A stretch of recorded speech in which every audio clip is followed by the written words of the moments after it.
नमस्कार, आदाब, सत श्री अकाल। Valley of words literature and arts festival के 7वें संस्करण के दूसरे दिन हम अपने आखिरी पड़ाव पर हैं। अभी तक आपने कविता तेरे कितने रूप सत्र में शिरकत की।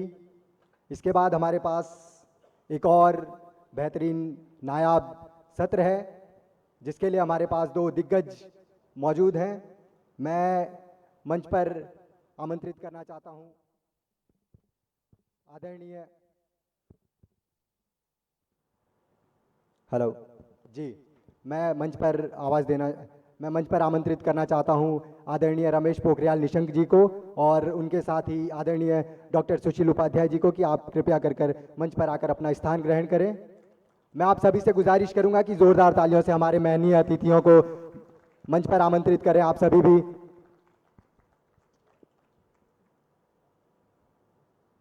आपका वैली ऑफ वर्ड्स में बहुत स्वागत सर। आप सभी वाकिफ़ हैं, आपकी शख्सियत किसी तारुफ की मोहताज नहीं है। बावजूद उसके आदरणीय रमेश पोखरियाल निशंक जी मेंबर ऑफ पार्लियामेंट हैं हरिद्वार से। आप पूर्व मुख्यमंत्री रहे हैं उत्तराखंड के और पूर्व शिक्षा मंत्री रहे हैं भारत सरकार में। आपका हार्दिक स्वागत है सर वैली ऑफ वर्ड्स परिवार की ओर से। आपके साथ इस सत्र का नाम है a life time in literature and politics. इस सत्र को आदरणीय निशंक जी के साथ जो बातचीत करेंगे, हमारे हिंदी के सत्रों में बहुत ही सक्रिय भूमिका निभाते हैं आदरणीय डॉक्टर सुशील उपाध्याय जी। आपने आदरणीय उषा किरण खान जी के सत्र में भी अध्यक्षता की थी। अब मैं मंच आपको सौंपता हूं और आपसे गुजारिश करता हूं कि कृपया करके इस सत्र का संचालन करें। आप सभी से मेरी गुजारिश होगी कि कृपया करके इस सत्र को ध्यान से सुने और आनंद लें। बहुत कुछ आपको सीखने को मिलेगा। बहुत धन्यवाद, शुक्रिया, आभार। धन्यवाद सचिन चौहान जी। वैली ऑफ वर्ड्स के इस विशेष सत्र में देश के जाने माने और सुप्रसिद्ध साहित्यकार डॉक्टर रमेश पोखरियाल निशंक जी हमारे साथ मंच पर हैं। अभी इस सत्र की शुरुआत से पहले एक रोचक वाकया हुआ। अनूप नौटियाल जी को अगले सत्र का संचालन करना है, तो उन्होंने बातचीत में मुझसे कहा कि जब डॉक्टर निशंक जी मंच पर होंगे तो प्रोटोकॉल को देखते हुए आप उन्हें कैसे संबोधित करेंगे। तो मैंने कहा कि एकमात्र प्रोटोकॉल है साहित्यकार, और साहित्यकार से सवाल पूछने का अधिकार मुझे है। तो इसलिए मैंने उस प्रोटोकॉल का निर्वहन नहीं किया कि मैं कहता कि हरिद्वार के माननीय सांसद, उत्तराखंड के माननीय पूर्व मुख्यमंत्री, देश के पूर्व शिक्षा मंत्री और बहुत सारे और भी बड़े पद, उनका उल्लेख मैंने नहीं किया। संजीव चोपड़ा सर से मैंने कहा कि सर क्या एक औपचारिक स्वागत की ज़रूरत होगी, तो उन्होंने कहा कि ये आपका विषय है कि आप कैसे कर पाते हैं और कैसे नहीं करते हैं। और एक बहुत ही सुना हुआ दोहा है कि क्षमा बड़न को चाहिए और छोटन को उत्पात। एक बड़े व्यक्तित्व तो हमारे साथ में मौजूद हैं, तो छोटे व्यक्ति के जो उत्पात हैं वो स्वतः ही क्षमा किए जाने योग्य हैं, मुझे ऐसा लगता है। आमना मिर्जा जी को आपके परिचय के लिए उपस्थित होना था सर। कैसे रोचक रोचक वाकया होते हैं। आमना मिर्जा जी का जो सत्र चल रहा है वाइस चांसलर्स राउंड टेबल, वो वाइस चांसलर्स की बात चूंकि 1 घंटे के समय में 6 वाइस चांसलर्स नहीं बोल सकते थे, तो वो समय पे हाजिर नहीं हुई। अब ऐन वक्त पर मुझे वो सारे तथ्य रिकॉल करने पड़ेंगे जो मैं आपके सम्मान में कह सकता हूं। और वो तथ्य क्या है? 108 किताबें, बड़ा शुभ नंबर है। और उससे भी बड़ी बात ये कि अभी डॉक्टर निशंक जी पर पिछले 20 साल में देश भर में जो पीएचडी, एमफिल और डीलिट हुई हैं या हो रही हैं, उनकी संख्या 51 है। तो ये भी बड़ा शुभ नंबर है। और डॉक्टर निशंक जी को पिछले 30 बरस में देश दुनिया के, हालांकि 40 साल हुए क्योंकि ये 1983, अगर मैं गलत नहीं कह रहा हूं तो 1983 का वक्त था जब आपकी पहली काव्य रचना सामने आई। तो 40 साल पूरे हो रहे हैं। ये तो 40वां बरस है ये आपकी किताबों के प्रकाशन का और सामने आने का। और मैं डर गया, किस बात से डरा सर, कि आमतौर से हम किसी के परिचय में 1 अवार्ड, 2 अवार्ड, 3 अवार्ड लिखे देखते हैं, तो जो लिस्टेड अवार्ड हैं डॉक्टर निशंक जी के, वो 300 से ज़्यादा हैं जो अवार्ड मिले हैं। उनमें मॉरिशस का सर्वोच्च नागरिक सम्मान है और उसमें अफ्रीकन देशों से लेकर पूर्वी देशों और जिसे आज की राजनीतिक भाषा में कहते हैं कि जो जो साउथ पोल वाली कंट्री हैं, जो जो दक्षिण वाले देश हैं, उनसे लेकर और दूर यूरोप तक। अब मुझे इस गुस्ताखी के लिए तो आप माफ़ करेंगे कि मैं 300 पुरस्कारों के नाम लेने की आवश्यकता शायद नहीं है, आप भी ऐसा महसूस करेंगे। और ये जो आज का सत्र है सर, इसमें थोड़ा सा एक मैं आपसे छूट चाहता हूँ पूर्व पत्रकार होने के नाते कि मुझे अपने प्रश्नों में संकोच ना रहे सर, तो मैं आपसे खुल के पूछ सकूं, क्योंकि जो जिज्ञासाएं हैं जब वो सामने जो ऑडियंस बैठी है उनमें से संभवतः क्या पक्के तौर पर ज़्यादातर आपके पाठक हैं, पुराने परिचित हैं, राजधानी देहरादून के अलावा देश प्रदेश के जाने माने रचनाकार हैं। तो मैं जो सवालों का जो सिलसिला शुरू कर रहा हूं, अभी पिछले दिनों 2 वर्ल्ड रिकॉर्ड डॉक्टर साहब के साथ बने हैं। वो वर्ल्ड रिकॉर्ड क्या बने हैं? पहला वर्ल्ड रिकॉर्ड तो ये है कि किसी एक लेखक की 108 किताबों पर 108 सप्ताह तक लगातार वेबिनार वार्ताएं हुई हैं।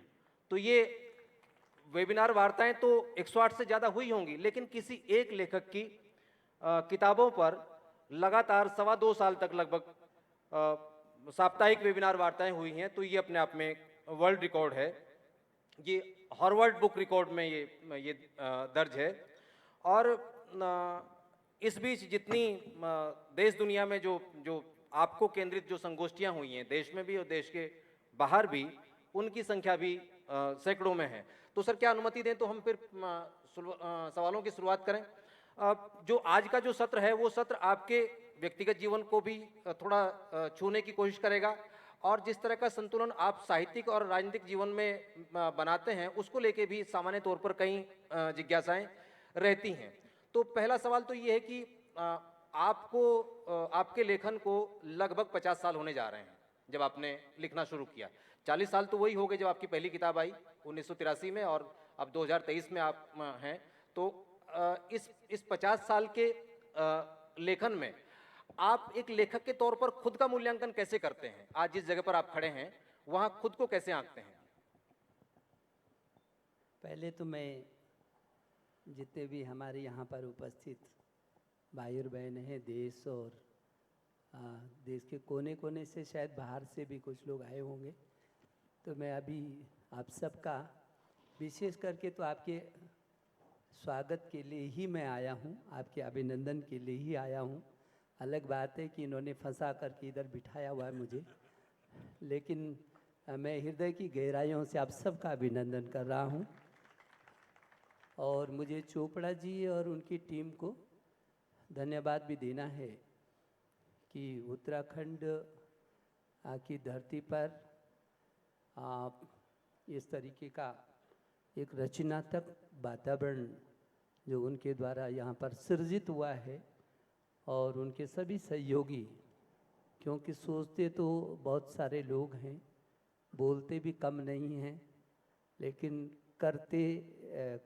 करने पर जो कोशिश होती है वो बहुत कम होती है। उन कम लोगों में चोपड़ा जी की पूरी टीम और उनको भी मैं बहुत बधाई देना चाहता हूँ। मेरा सौभाग्य होता कि मैं सभी सत्रों में रह पाता और सबको मैं सुन पाता, मुझे अच्छा लगता। क्योंकि मैं सुनना ही चाहता हूँ, सुनना भी चाहता हूँ और सुन कर के कुछ समझना भी चाहता हूँ। तो लेकिन हम जैसे छोटे कार्यकर्ताओं की थोड़ा सा समय की व्यवस्था होती है, चाह कर के भी बहुत सारी कठिनाइयाँ हैं। वही हमारे जीवन की कठिनाइयाँ जो समय समय पर इन रचनात्मक उसमें बाधा जैसे बनती हैं। तो मैं जितने भी सत्रों में लोग रहे हैं यहाँ पर और जिन्होंने भी सहभागिता की है, मैं इस देवभूमि में उन सभी लोगों का अभिनंदन कर रहा हूँ। अभी मैंने देखा दिल्ली से भी कुछ लोग आए थे, हमारी एक संयुक्त सचिव है वो आई हुई थी, पुलिस के एक अच्छे अधिकारी हैं वो आए थे। मुझे इस बात की खुशी है कि चाहे वो राजनीतिक क्षेत्र हो, चाहे प्रशासनिक क्षेत्र हो, चाहे वो व्यावसायिक क्षेत्र हो, जीवन का किसी भी क्षेत्र में यदि संवेदनाएं जिंदी रहेंगी तभी आदमी ठीक है, नहीं तो आदमी ठीक नहीं है, वो कहीं भी हो।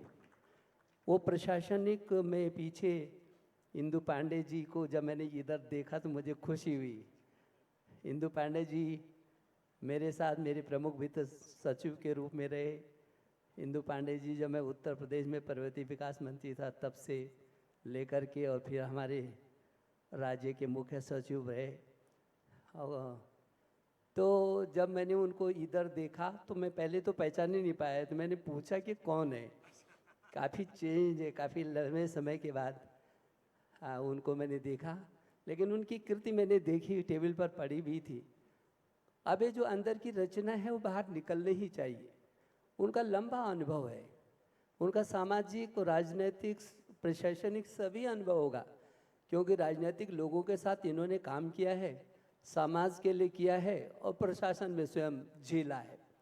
तो जो वो चीज़ें हैं वो कैसे करके ये बहुत अच्छा ज़्यादा लिख सकते हैं ये लोग। इसलिए चोपड़ा जी को भी लगा होगा जब ये IAS अकेडमी के डायरेक्टर रहे हैं, तो ये मुझे लगता है तभी इनके मन में वो पनपा होगा कि छटपटाहट तो लंबे समय से रही होगी, लेकिन इनको लगा होगा कि अब मौका है मैदान में दौड़ने का। मैं बहुत शुभकामना दे रहा हूँ आपको, बहुत शुभकामना दे रहा हूँ, और आप जो हैं ऐसे यशस्वी हों। मैं सुशील जी ने 2-3 बातें कही। पहली बात तो मेरा किस बात का सम्मान, मेरे सम्मानित लोग तो इधर हैं जो अपने जीवन का महत्वपूर्ण रचना धर्मिता को बाहर निकाल रहे हैं। तो पहले तो इन लोगों का सम्मान हम सबको ही करना है। और दूसरा आपने कहा है कि मैं अपने लेखक के रूप में मैं अपना क्या मूल्यांकन करता हूँ। सच बता, मैंने कभी सोचा ही नहीं ऐसा। क्या बात है, बहुत ही खूब। मैं क्या मूल्यांकन करूँ अपना? लेकिन वो कौन सी चुनौतियां रही वो होंगी? मूल्यांकन तो लोग कर रहे होंगे, और उसकी भी मैंने कभी इस बात की चिंता नहीं की कि मेरा कौन क्या मूल्यांकन कर रहा है। क्या बात, न तो मैंने इस बात की चिंता की और न मैंने स्वयं मूल्यांकन किया। किस चीज़ का मूल्यांकन करूँ मैं? मेरी ज़िंदगी में जो दिखता है, घटता है, होता है, जिसको मैं देखता हूँ, झेलता हूँ, जो मेरी ज़िंदगी के हर कदम पर गुजर रहा है, उसको मैं लिखता हूँ। वो कौन सी परिस्थितियां थी जिन्होंने एक लेखक के तौर पर आपको गढ़ा? क्योंकि आज के डॉक्टर निशंक को देखने के बाद लोगों को लगता है कि बहुत बड़ी आर्थिक मजबूत पृष्ठभूमि, बहुत बड़ी अकादमिक पृष्ठभूमि, एक बड़ा आपके पीछे, जिसे पंजाबी में कहते हैं कि बड़ा पिछोकड़ आपके पीछे है, बहुत बड़े मजबूत उससे आए हैं। तो वो कौन सी चीज़ें थी जिन्होंने आपको लेखक के रूप में गढ़ा? मुझे लगता है कि यदि निशंक जी को लोग जानते हैं तो वो कभी जो आपने 2-3 शब्द कहे हैं कोई नहीं मानता है कि बहुत आर्थिक पृष्ठभूमि के होंगे, सामाजिक पृष्ठभूमि के होंगे, क्योंकि वो निशंक जी को जो नहीं जानते हैं, जिन्होंने उत्तर प्रदेश में 2-2 बार कैबिनेट मंत्री के रूप में देखा होगा, जिन्होंने मुख्यमंत्री के रूप में देखा होगा, जिन्होंने भारत के शिक्षा मंत्री के रूप में देखा होगा, तो उनके लिए वो निशंक है। तो वो फिर साहित्यकार नहीं है, उनके लिए वो राजनीतिक निशंक है। लेकिन जो मेरे साहित्यिक मित्र हैं, यदि वो मुझको जानते हैं तो उनको अच्छे से पता होना चाहिए कि मैंने बहुत पिछड़े गांव में जन्म लिया। मैं 8 किलोमीटर रोज़ जाता था पढ़ने के लिए 6वीं से, और 8 किलोमीटर आता था, और बीच में गार्ड गधेरे दस्युं पार करने होते थे, और कई बार हम बह करके निकल जाते थे। हर कदम पर कब बाघ और सामने पड़े, एक बार नहीं अनेक बार होता था। और रोज़ इतने हिमपात में हम लोग गांव से जाते थे, और मेरे पिताजी माली थे, और मेरे पास हाई स्कूल तक पहनने के लिए चप्पल भी नहीं थे। कभी कपड़े भी मांग करके करने की ज़रूरत होती थी। तो जो मेरे मित्र इस पृष्ठभूमि को मेरी जानते हैं वो समझ सकते हैं कि निशंक का क्या मूल्यांकन है और उसके लेखन का क्या दर्द हो। यकीनन यकीनन जो बात आपने कही वो जो दर्द होगा, जी वो दर्द कहाँ कहाँ से पैदा हुआ होगा, और क्योंकि मैं वहाँ से संघर्ष करके आया हूँ और मैंने हर मुकाम को देखा है, और मैं खड़ा नहीं रहा हूँ, जी न पड़ा रहा हूँ, न केवल बोला हूँ, हाँ बल्कि मैंने किया है। और इसलिए मेरी ज़िंदगी में निराशा कभी नहीं रही है। मैंने हमेशा आशा को ही देखा है और हमेशा मैंने सफलताओं को अर्जित किया है। मैं इसी आपने जो तथ्य रखे हैं वो भावुक करने वाले तथ्य हैं। मैं ये जो इतना बड़ा अंतर दिखता है, आप कितनी विनम्रता से कहते हैं कि मेरे पाँव में चप्पल नहीं थी, मेरे पिता एक माली के तौर पर काम करते थे, और फिर आप पाते हैं कि मॉरिशस के राष्ट्रपति आपको उस अंतर्राष्ट्रीय मंच पर सम्मानित करते हैं। गोपियों का जो अंतर्राष्ट्रीय संस्था है, जो भारतीय मूल के लोगों की जो वैश्विक संस्था है गोपियों, उसका सबसे बड़ा सम्मान आपको मिलता है। तो ये जो इतना अंतर है, तो उस अंतर को आप इस देश के शिक्षा मंत्री जिनके निर्देशन में नई शिक्षा नीति लागू होती है, तो एक तरफ तो उस छोटे से किसान का बच्चा जिसके पाँव में चप्पल नहीं है, और एक तरफ 140 करोड़ लोगों वाले देश का शिक्षा मंत्री जो इतने बड़े मंच पर है। तो ये जो इतना अंतराल है, इस अंतराल को आप कैसे याद करते हैं या कैसे देखते हैं इसको? मुझे जब जब जीवन में निराशा के क्षण आए, तब तब मैंने अपने को पीछे देखा है और उससे मुझे बहुत ऊर्जा मिली है, क्योंकि मैं हमेशा ज़ीरो पर रहा हूँ। मेरी ज़िंदगी में यह रहा है, मैंने रिस्क लिया है ज़िंदगी में हर कदम पर, और उसके पीछे भी इसलिए कि मैं तो जीरो पर हूँ। जीरो से पीछे तो किसी ने धकेलना नहीं। मेरे पास खोने के लिए कुछ नहीं है और पाने के लिए पूरी दुनिया है। इसलिए मैं चारों ओर काम करता रहा। मैंने बेबाक तरीके से चाहे राजनीतिक क्षेत्र में रहूँगा और चाहे जिस क्षेत्र में काम किया है, मैंने कभी सिर झुका करके, और काश शब्द मेरी ज़िंदगी में नहीं है कि काश ऐसा हो जाता, तो आज तक मेरी ज़िंदगी में काश शब्द नहीं रहा है, और इसलिए मैं बहुत खुश रहता हूँ। दूसरी बात मैं आपको कहना चाहता हूँ, ज़रूर आपने 300 सम्मानों की बात की, दुनिया की कई राष्ट्राध्यक्षों ने भी सम्मान दिया, देश के लगभग सभी राष्ट्रपतियों ने राष्ट्रपति भवन में सम्मान दिया। वो मेरी खुशी नहीं है, मुझे संतोष ज़रूर है। क्या बात है? हाँ। वो मेरी खुशी नहीं है। वो उस खुशी के लिए नहीं कर रहा हूँ मैं काम। उस दिन मैं काम करूँगा, खुशी मेरी उस दिन होती है जिस दिन एक टूटा हुआ निशंक अपने जीवन में खड़ा होता है और चुनौतियों का सामना करने के लिए आगे बढ़ता है। वो मेरी साहित्य से जो कुछ भी मिलता है उसको, वो यदि उन चुनौतियों का मुकाबला करने के लिए अपने को तैयार करता है, वो मेरी खुशी का कारण बनता है। अच्छा, ये चूंकि दो भिन्न क्षेत्रों में आप समान रूप से सफल हैं, आप बड़े पॉलिटिशियन हैं और जो आपका साहित्यिक रचना कर्म है वो बहुत ही विपुल है। अब ये सवाल ये रहता है कि आपकी जो राजनीतिक समझ है या जो आपकी राजनीतिक दृष्टि है, वो किस तरह से आपके लेखन को प्रभावित करती है, या इस सवाल को दूसरी तरह से पूछें कि आपका जो साहित्य कर्म है वो आपकी राजनीति को कैसे प्रभावित करता है? दोनों में संतुलन का वो पॉइंट क्या है? लोगों को ये बात सही है। वो अटल जी ने भी मेरी एक पुस्तक का लोकार्पण करते हुए कहा, तुम कैसे करके ये इतना ज़्यादा, मैं भी लिखता हूँ लेकिन इतना समन्वय कैसे कर पाते हो। अक्सर लोगों को ये लगता है कि एक धुरी राजनीति की है और दूसरी धुरी साहित्य की है, लेकिन मुझे ऐसा महसूस हुआ हमेशा कि यदि मैं राजनीतिक क्षेत्र में नहीं होता तो मैं इतना नहीं लिख पाता, और यदि मैं साहित्य के क्षेत्र में नहीं होता तो मैं राजनीति में नहीं रह पाता। अच्छा, ये तो आपने बहुत ही एक दोनों विषय। हाँ जी, आपने बहुत मतलब जैसे कहते हैं कि साहित्य जो है विरुद्धों का सामंजस्य करता है, दो बहुत ही कॉन्ट्राडिक्टरी चीज़ों को एक पॉइंट पे लेके आता है। तो क्या नई पीढ़ी के लेखकों के लिए मैसेज है कि वो लिखने के साथ साथ राजनीति में भी आए और राजनीति के साथ साथ लिखने में भी आए? हर क्षेत्र में क्यों नहीं जाना चाहिए? राजनीतिक क्षेत्र के लिए किसी ने ठेकेदारी थोड़ी ले रखी है। बहुत खूब। ये देश हमारा है। हाँ। हर क्षेत्र में हर व्यक्ति को किस क्षेत्र में, लेकिन उसकी अकलुषितता चाहिए, अहंकार शून्य चाहिए। ये जो केवल राजनीति में आना चाहते हैं, अब आपने बार बार राजनीति शब्द का प्रयोग किया। यदि मैं आपको ये कहूँगा मैं राजनीति नहीं जानता तो आपको हंसी आएगी, यकीनन। लेकिन मुझे मालूम नहीं राजनीति क्या होती है। हाँ, मुझे इतना ज़रूर है, जो जिम्मेदारी मिलती है उसका निर्वहन कैसे करना है उसको मैं राजनीति नहीं बोलता। राजनीति एक तो व्यवस्था है, उस व्यवस्था को हमने गलत कर दिया, तार तार किया है, तो उसकी परिभाषा को ही बदल दिया। जैसे अभी यहाँ पर जब एक मेरे मित्र नेता शब्द का प्रयोग कर रहे थे, तो कुछ लोग चौंक रहे थे, निशंक जी को देख रहे थे कि उनको कैसे लग रहा होगा। तो मैं देख रहा था। तो क्या है, लोगों ने इन गरिमाओं को गिराया है, लेकिन मैं कहता हूँ यदि गरिमा हम लोगों ने ही गिराई है तो गरिमा बढ़ाने का काम भी हम करेंगे।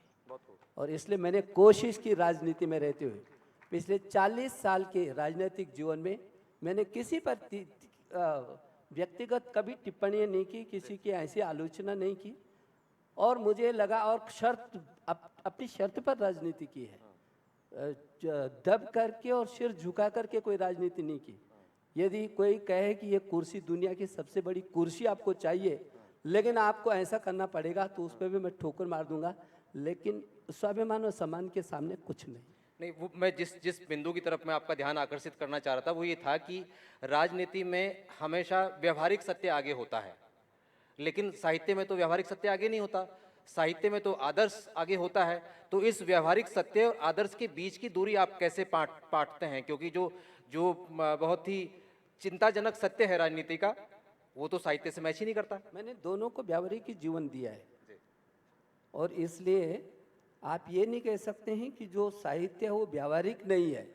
जो व्यावहारिक नहीं वो साहित्य हो ही नहीं सकता, और यदि है तो उसका प्रभाव भी नहीं हो सकता। ये मेरा व्यक्तिगत मत है, हो सकता है कोई माने न माने। जो व्यक्ति के जीवन से होकर के जो व्यावहारिक नहीं है वो साहित्य कहाँ से हो सकता है? क्या ऊंची ऊंचे अट्टालिकाओं में बैठ करके वो कल्पना करके हम परोसना चाहते हैं, तो कहाँ समाज को ले जाना चाहते हैं? मेरी कहानी, मेरी कविता, मेरा उपन्यास, मेरे यात्रा संस्मरण, मेरी जिंदगी के वो हिस्से हैं जो 90 से 99% जिनमें सच्चाई है। मैंने पात्रों को बदला है मात्र। तो मेरी जो लेखन है वो भी व्यावहारिक और सत्यता पर ही आधारित है, और जो राजनीति है वो भी मैंने पूरी व्यावहारिक रूप में की। इसमें एक सवाल ये भी है कि चाहे आपकी कोई कृति हो, चाहे उपन्यास हो, कविता हो, कहानी हो, यात्रा संस्मरण हो, या किसी जैसे केदारनाथ घटना पे सबसे शुरुआती किताब आपकी थी, तो अब सवाल ये है कि जब आप साहित्य में अपने पात्रों को बहुत ऊंचे पायदान पर दिखाते हैं, और व्यवहारिक जिंदगी में जिस जीवन को आप एक राजनेता के तौर पर लीड करते हैं, वहाँ के पात्र इससे भिन्न हैं, तो क्या पात्रों का मॉडिफिकेशन या उनको बहुत ऊंचे आदर्शों पर ले जाके खड़ा करना ये बहुत असंगत सी स्थितियों का निर्माण नहीं करता? बिल्कुल नहीं। पहले तो मैं कभी ऐसा करता ही नहीं जो आप सोच रहे हैं। और दूसरा, ये राजनीति केवल दिखावा है और ये केवल आदर्श है, बोलने की बात है, मैं ऐसा भी करता नहीं। और साहित्य केवल कल्पनाओं को लेकर के लोगों को बांट रहे हैं, ये भी मैं करता नहीं। मैं आपका जवाब देने की कोशिश करूंगा।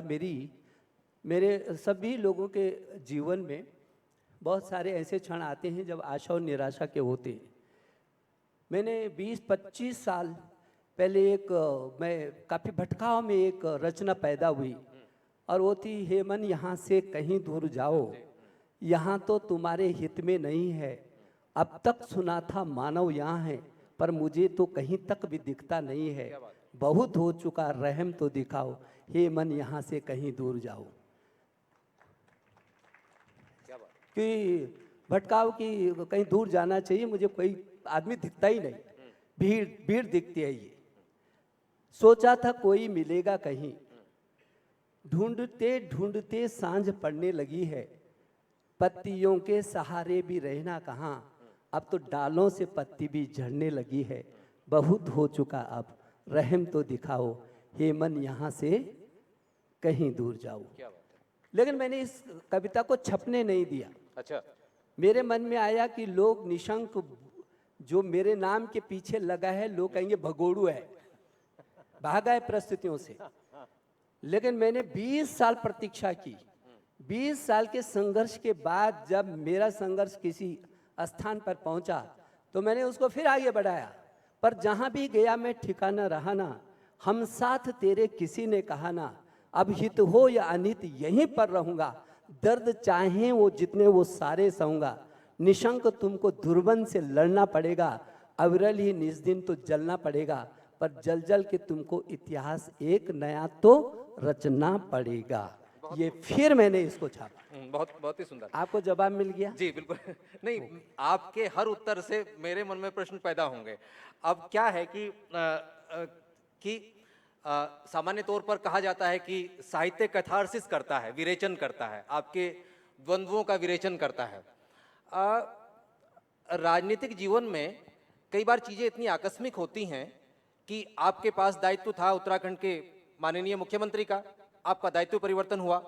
आपके पास दायित्व था देश के माननीय शिक्षा मंत्री का, आपका दायित्व परिवर्तन हुआ। कोई एक आदमी, सामान्य आदमी, किसी एक विभाग से उठा के दूसरे विभाग में सामान्य ट्रांसफर भी कर दें तो बहुत दिन तक उसी झटके से नहीं उबरता। इतनी बड़ी चीजों से ये मतलब मेरा सहज सवाल है, इसको आप इसकी सवाल की आत्मा तो को मैं आपसे निवेदन करूंगा कि इसकी आत्मा ग्रहण करने की कोशिश कीजिएगा बजाय शब्दों के। तो इतने बड़े बदलाव को आप किस तरह से लेते हैं? मैं कि आत्मा से ही बात कर रहा हूँ आपसे और आत्मा से ही बात करूँगा। पहली बात तो मैंने ये कह दिया कि मुझे तो ग्राम प्रधान भी नहीं बनना था। मैं उत्तर प्रदेश जैसे राज्य में 3 बार विधायक हो गया, 2 बार वहाँ कैबिनेट मंत्री हो गया, मैं यहाँ पहले वित्त मंत्री हो गया, यहाँ मुख्यमंत्री हो गया, भारतीय जनता पार्टी का राष्ट्रीय उपाध्यक्ष हो गया, देश का शिक्षा मंत्री हो गया। जिस आदमी ने सरपंच तक नहीं बनना था वो इतना होकर के आ रहा है, तो किस बात का झटका? दूसरी बात कि मैंने पार्टी को समय दिया है, मैंने अपनी पार्टी को समय दिया है, जीवन नहीं दिया है।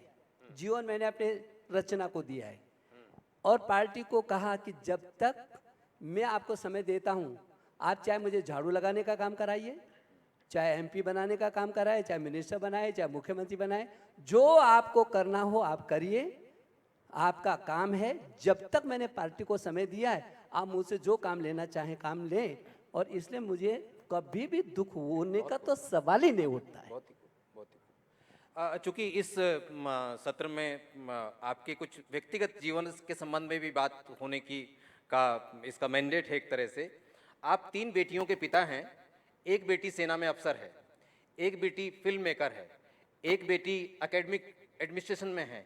तो आपकी बेटियां भी आपकी किताबों की पाठक हैं क्या? एक पहला सवाल। इसी से जुड़ा सवाल ये है कि जब आपकी बेटियां अगर आपकी कोई किताब पढ़ती हैं तो सामान्य तौर पर उनकी प्रतिक्रिया क्या होती है?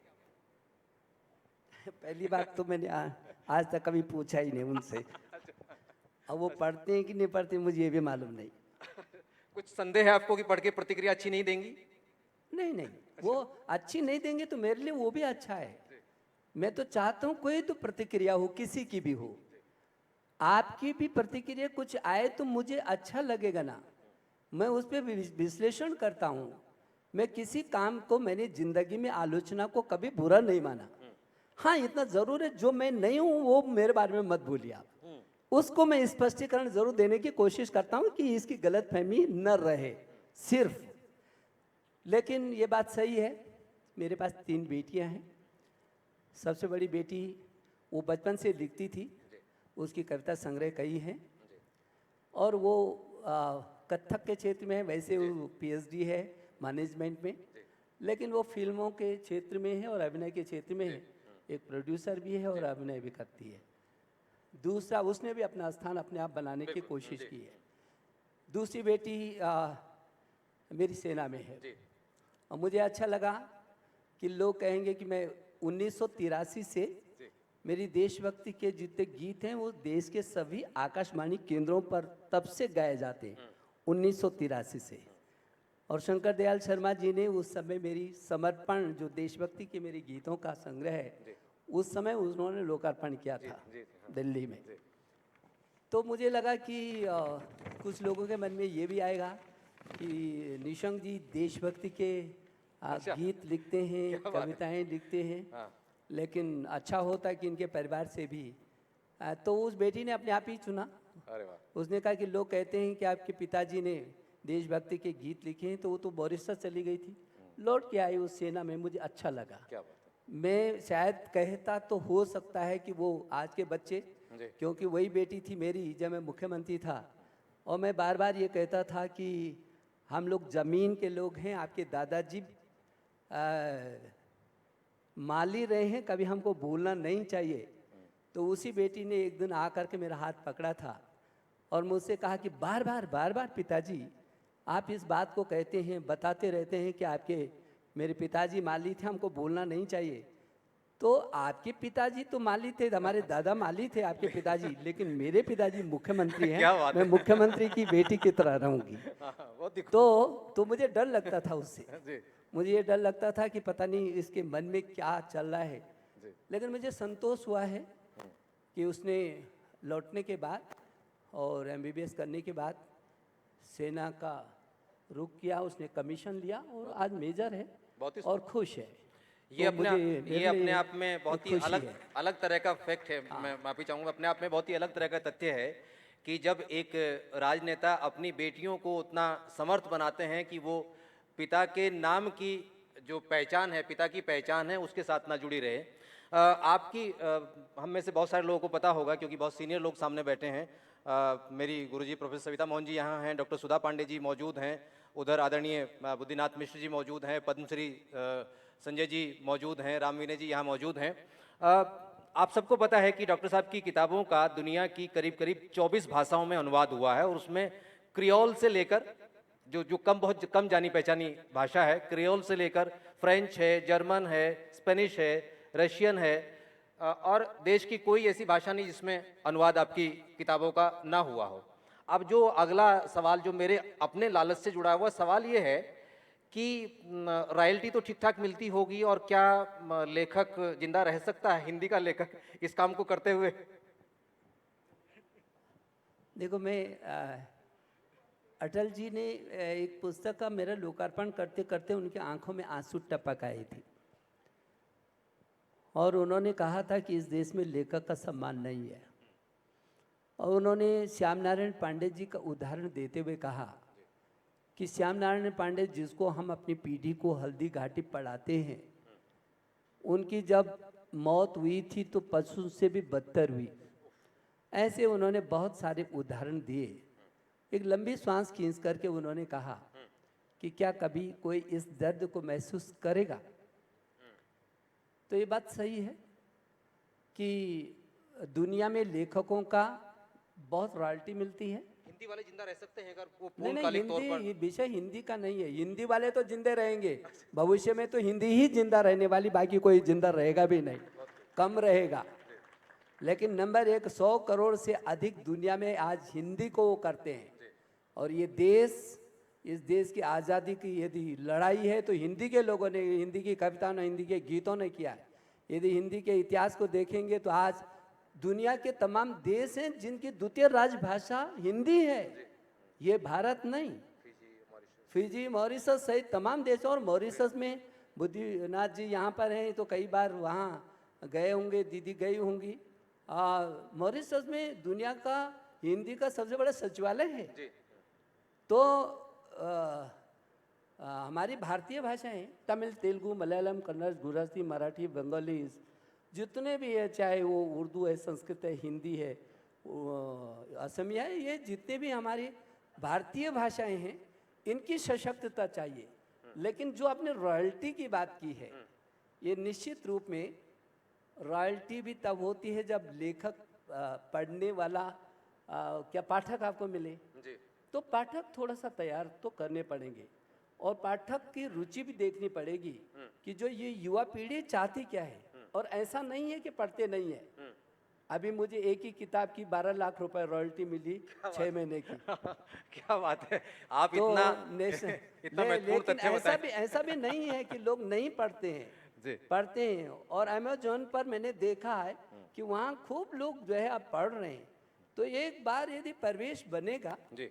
लेकिन हाँ, हिंदी के लेखकों के लिए एक संकट रहा है, अंग्रेजी के लेखकों के लिए कौन सा संकट नहीं रहा है। कौन सी उनको रॉयल्टी मिलती है अंग्रेजी के लेखकों को? बहुत ज़्यादा नहीं मिलती। इस देश में लेखकों को रॉयल्टी मिलना शुरू हो, एक परिवेश बने, ये बहुत ज़रूरी है। लेकिन हाँ, इस पीड़ा को जो आप कहेंगे मुझसे सवाल जो आपने नहीं किया कि अटल जी ने यदि ये किया तो आपने क्या किया। हाँ।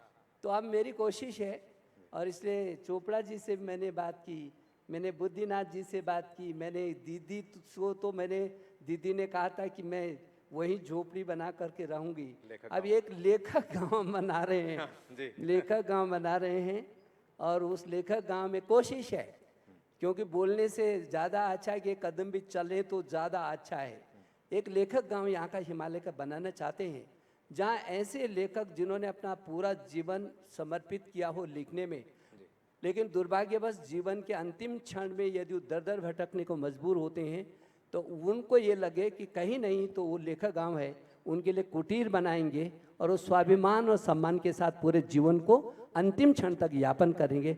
ऐसा लेखक गांव मेरे उत्तराखंड में बनेगा। क्या बात। और वही गांव जहां वरिष्ठ लेखक रहेंगे, वहीं नवोदित लेखकों को भी, इसलिए मैंने चोपड़ा जी से भी कहा ये नवोदित लेखक हैं, उनके भी 3-3 महीने में ऐसे कार्यशालाएं हों, और हर 3 महीने में साहित्य, संस्कृति और कला का उत्सव होता रहे, देश और दुनिया के लोग आते रहेंगे, ऐसी हमारी कोशिश है। हाँ, शायद सर ने अपने उस विचार को शेयर किया है, और वो लेखक गांव का काम शुरू हो गया है। आदरणीय डॉक्टर सविता मोहन जी और सुधा पांडे मैम उसके साथ जुड़ी हैं, तो वो एक बड़ा कंसेप्ट है कि जहां लेखकों के लिए एक जगह हो कि वो अपनी सुविधा के अनुरूप आके रहें, लिखें और रचें। मेरे पास 2 सवाल और हैं। इधर हमारे स्वयंसेवक बहुत ही एक्टिव रहते हैं, तो वो बार बार इशारा कर रहे हैं कि अगला सत्र भी चूंकि सर पर केंद्रित है, तो उन्हें आपसे नहीं, वो चाहते हैं कि मैं अपना टाइम ज़्यादा ना लूँ, मैं मंच छोड़ूं आपके लिए, समापन सत्र के लिए समय खाली करूं। तो मैं अनुमति चाहता हूं आपसे कि मुझे 5 मिनट का वक्त और दीजिए, 2 सवाल और पूछ लूं, क्योंकि सर को तो उसके बाद ही मंच पे रहना है। मैं अपना काम समाप्त करके नीचे जाऊंगा। अनुमति है मुझे? ठीक है सर। तो सर सवाल ये है कि जो आपकी राजनीतिक व्यस्तताएं हैं, मुझे 2 उदाहरण याद हैं, बाकी लोगों को यहाँ जानकारी होगी कि जब केदारनाथ की दुर्घटना हुई, उस दुर्घटना पे पहला जो कम्युनिकेशन हुआ प्रधानमंत्री जी से, मनमोहन सिंह जी से, वो आपके माध्यम से हुआ। वहाँ पे वो लोग अवेयर नहीं थे, और उस दुर्घटना पर जो पहली किताब आई, किताब के रूप में जो दस्तावेजीकरण हुआ देश में, वो आपका हुआ। बाद में हृदय जोशी की आई और भी कई लोगों की आई, लेकिन वो पहली किताब थी। यानी आपके भीतर का पत्रकार जिंदा है। तो राजनेता एक अलग तरह से सोचता है, आपके भीतर का पत्रकार, क्योंकि आप उस वक्त शायद 25 साल के भी नहीं थे जब आपने सीमांत वार्ता के साथ काम शुरू किया, आपके भीतर का पत्रकार, फिर आपके भीतर का लेखक, इन सारे कामों को करते हुए आपका सेंट्रल थॉट क्या रहता है? वो सेंट्रल थॉट आपके पॉलिटिकल थॉट जैसा है या उससे अलग है? नहीं, मैंने कभी ऐसे देखा ही नहीं कि राजनीतिक विचार क्या है। मैंने बताया ना कि मैं जो जीवन है मेरा, उसमें जो आड़े आता है मैं उसको ठीक करता हूँ। राजनीति आए तो, कोई व्यक्ति आए तो, और कोई परिस्थिति आए तो, लेकिन मैं राजनीतिक अलग सोचता हूँ और व्यक्तिगत जीवन में और पत्रकारिता के रूप में अलग जो सोचता हूँ, ऐसा नहीं है। लेकिन हाँ, जब मैं उस यात्रा को 2013 की किया था और मुझे अरेस्ट किया गया था, क्योंकि केदारनाथ नहीं जा सकता, मैं क्यों नहीं जा सकता, वहाँ के लोगों को आपने कैद कर दिया था। तो उस समय मैंने लिखा था प्रलय के बीच, जब मैंने गया था और घोषणा कर दी थी कि पूर्व मुख्यमंत्री डॉक्टर निशंक अपने रिस्क पर जा रहे हैं, और यदि इनके साथ कुछ होगा तो इसकी जिम्मेदारी है। और मैंने लिख करके दिया था कि आपकी सुरक्षा में थोड़ी जाएंगे। अब 10,000 लोग मर गए हैं, वो किसकी सुरक्षा में मरे हैं? तो वो मैंने लिखा, और मैंने बहुत तटस्थ होकर लिखा। आपने जब पढ़ा होगा, प्रलय के बीच वो कई भाषाओं में अनुवादित हुई है और नेपाल में सम्मानित भी हुई है, तो आपको लगा होगा कि मेरा राजनीतिक दृष्टिकोण कुछ नहीं था। लेकिन हाँ, इतना ज़रूर था कि 2010 में भी ऐसे ही आपदा आई थी। मेरे मन में स्वतः स्फूर्त ये सवाल पैदा हुए कि लोग कहेंगे कि निशंक 2013 में तुम चीफ मिनिस्टर नहीं थे, इसलिए इस घटना का किया। जब 2010 में आपके मुख्यमंत्री रहते हुए इस प्रदेश में भारी आपदा आई थी, तब आपने क्या किया? तो मैंने फिर 2010 की आपदा पर किताब लिखी, प्रलय के वो भयावह दिन। ये मैंने बाकायदा लिखी और बहुत ईमानदारी से उस पर जो मैं कर सकता था वो सब कुछ मैंने लिखा। तो इसलिए मेरा पत्रकारिता का जीवन अलग हो, राजनीतिक अलग हो, सामाजिक अलग हो नहीं, निशंक का जीवन निशंक है। बहुत खूब। देखिए, बातचीत करते हुए लगभग 1 घंटा हो गया, और डॉक्टर साहब से बातचीत करते हुए समय जो डॉक्टर राम विनय जी बैठे हैं सामने, जो कालो अश्वो वहती, काल रूपी अश्व जो है, घोड़ा जो है, वो लगातार दौड़ा चला जा रहा है, और सामने इतने सीनियर लोग बैठे हैं। डॉक्टर डबराल मैम हैं, शिव मोहन जी हैं, और शायद मैं देख पा रहा हूँ आदरणीय सुरेखा डंगवाल मैम भी मौजूद हैं। सामान्य दर्शकों के रूप में इधर बीना बहन हैं, डॉक्टर मुनीराम सकलानी जी हैं, और सर आप देखेंगे तो नवल साहब उधर उस साइड में बैठे हुए हैं। तो ये जो ग्रेस है, जो व्यक्तित्व के बड़ापन है, ये अपने आप में अद्भुत है ये मंच। और पंकज जी को यहाँ से देख पा रहे होंगे आप, सुरेखा डंगवाल मैम के पीछे पंकज जी को, बहुत ही विशिष्ट लोग आज उसमें मौजूद हैं। मेरी तरफ से आखिरी सवाल है, और इतने सम्मानित लोग यहाँ मौजूद हैं, अगर आपकी तरफ से कोई वैल्यू एडिशन हो या कोई सवाल सर से हो तो मैं प्रार्थना करूंगा। मेरी तरफ से आखिरी सवाल ये है कि इतना सारा लिखने के लिए समय कहाँ से निकाल पाते हैं? 40 साल में 108 किताबें, ऑन एंड एवरेज हर 4 महीने पर एक किताब है, अनुवाद जोड़ लीजिए तो ऑन एंड एवरेज हर 2 महीने पे किताब आ जाती है, तो ये कैसे मैनेज करते हैं? अनुवाद तो मैं नहीं करता। अनुवाद तो चाहे तमिल है, तेलुगु है, मलयालम है, कन्नड़ है, चाहे देश के हैं चाहे विदेश की हैं, तो वो अनुवादक ही करते हैं। लेकिन हाँ, लिखने का ज़रूर आपने जो कहा है, तो आपको ये जानकर के बहुत खुशी होगी, अच्छा लगेगा कि पिछले 40 साल में मैं केवल 4 ही घंटा सोया हूँ अधिकतम। अब यदि आप 8 घंटा खाने सोने और उसके रखते हैं तो प्रतिदिन वो 4 से 5 घंटा आप मेरा निकाल दीजिए, हिसाब किताब लगा दीजिए। अभी तक तो मुझे 200 किताबें लिख देनी चाहिए थी। तो मैंने अपनी ज़िंदगी का एक क्षण भी व्यतीत नहीं किया, चाहे मैं जहाज़ में हूँ, चाहे रिक्शे पर हूँ, चाहे कार में हूँ। और चलती हुई कार में, अंधेरे में, पहाड़ में लिखने का बहुत अभ्यास है मेरा। अधिकांश उपन्यास और अधिकांश हाँ, और क्योंकि वक्त तो वही है। यदि आपको गोपेश्वर तक से यहाँ आना है और आपके पास 4 घंटा है, इससे ज़्यादा खूबसूरत क्या समय हो सकता है आपके लिए? लेकिन अंधेरा है, लाइट जलाएंगे तो ड्राइवर को परेशानी होगी, तो वो भी अभ्यास किया है मैंने। लेकिन मुझे इससे ज़्यादा और लिखना चाहिए था, क्योंकि मेरे पास हर दिन एक दिन में 10 कहानियाँ आती हैं, 10 उपन्यास आते हैं। मैं सम्मानित ऑडियंस से प्रार्थना करूंगा, मैं सविता मौर्य मैम या इधर से आपका कोई कमेंट हो या कोई सवाल उधर से हो। माइक है।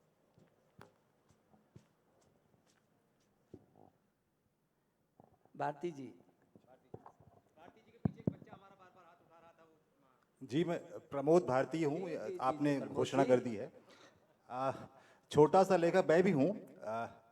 आजकल लोग लैपटॉप में भी लिख रहे हैं, फिर उसकी वर्तनी ठीक करते हैं, फिर अंतिम अवस्था में ऐसा होता है कलम से लिखने की परंपरा थोड़ी कम हो पा रही है।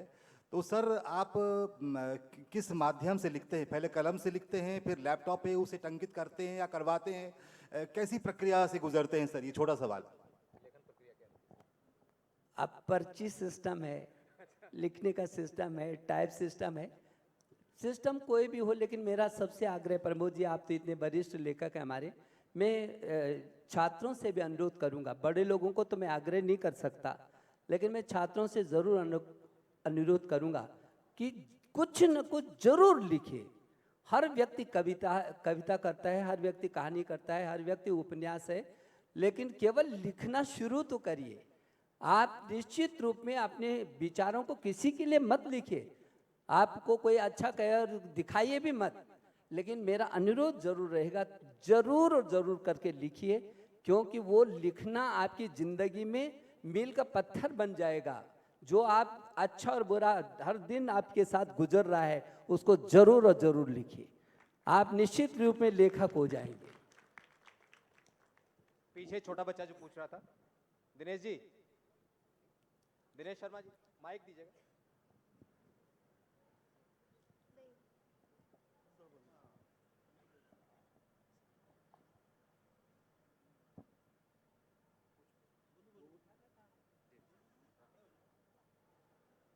माननीय निशंक जी, इस पैनल को सुनना मेरे लिए बहुत आनंद का विषय था, क्योंकि मेरे दादाजी आपके शिक्षक रह चुके हैं और मेरे पिताजी माननीय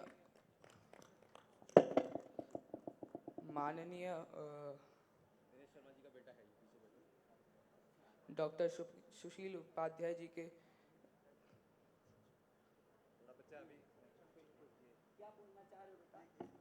जी बोलिए, अभी कुछ आपके मन में है? मेरा सवाल टाइम मैनेजमेंट के ऊपर था, जिसका उत्तर आपने दे दिया है। बहुत अच्छा। लेकिन मैं कहना चाहता हूँ टाइम मैनेजमेंट, जिस व्यक्ति मैनेजमेंट केवल टाइम का ही है, क्योंकि समय लौट कर नहीं आता। जो समय जा रहा है वो किले ख़त्म है, हम एक एक दिन हमारा जिंदगी का हमसे ख़त्म हो रहा है। यदि हर एक मिनट को जिंदा रखा जाए तो मैं सोचता हूँ आदमी जिंदा रहे, ढोएगा नहीं। जीना और ढोना, जिंदगी को जीना जिंदगी को ढोना दोनों में बहुत अंतर है। तो जिंदगी को जिया जा सकता है ढोने की बजाय। तो आप समय का मैनेजमेंट जरूर करिएगा, मैं आग्रह करूंगा आपसे। नमस्कार सर, मैं सूर्य भंडारी मसूरी से। बहुत ही अभिभूत हूँ आप दोनों को सुन करके। सुशील भाई तो मेरे साथी, हम अमर उजाला में साथ रहे, और मेरा प्रश्न मैं भी ये आपका कि- साथी ही हूँ। जी जी जी। बतौर पत्रकार आपके जीवन में ऐसी कौन सी घटना है जिससे आपको सबसे ज़्यादा झकझोरा है? देखिए, आपको भी मालूम है, जब हम पत्रकारिता के उस दौर में थे जब जिंदगी को हथेली पर रख कर के हम काफ़ी संघर्ष कर रहे थे, तब आप भी मसूरी से पौड़ी आते थे। तो वो जो समय था पत्रकारिता का, 80 का जो दशक था, वो 80 का दशक हम लोगों के लिए वो संघर्ष के कुछ ऐसे घटनाक्रम थे जब हमको लगता था कि अगले क्षण हमारा रहेगा कि नहीं रहेगा। तो वो बहुत याद रहता है, और उसमें पूरे देश भर के पत्रकार भी हम लोगों के साथ उस समय खड़े हुए थे। तो आपने पत्रकारिता के रूप में कहा तो ज़्यादा मुझे वो समय बहुत याद आता है। लेकिन मुझे इस बात की खुशी है कि सब पत्रकार एकजुट होकर के जिस तरीके से संघर्ष किया था उसका रिजल्ट आया था, और अच्छा रिजल्ट आया था। समय काफ़ी हो गया तो इसको संपन्न करते हैं। मैं वैली ऑफ वर्ड्स के क्यूरेटर डॉक्टर संजीव चोपड़ा जी से प्रार्थना करता हूं कि मंच पर आएं और आदरणीय निसंग जी के प्रति एक प्रेम के प्रतीक के रूप में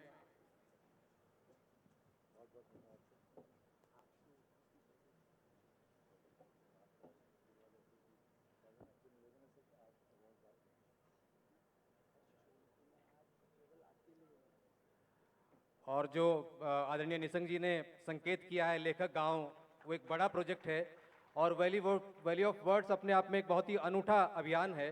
तो मुझे यकीन है कि आने वाले दिनों में दोनों बड़े जो अभियान हैं वो एक साथ जुड़ के कुछ और बेहतर करेंगे। बहुत बहुत आभार, बहुत धन्यवाद सर।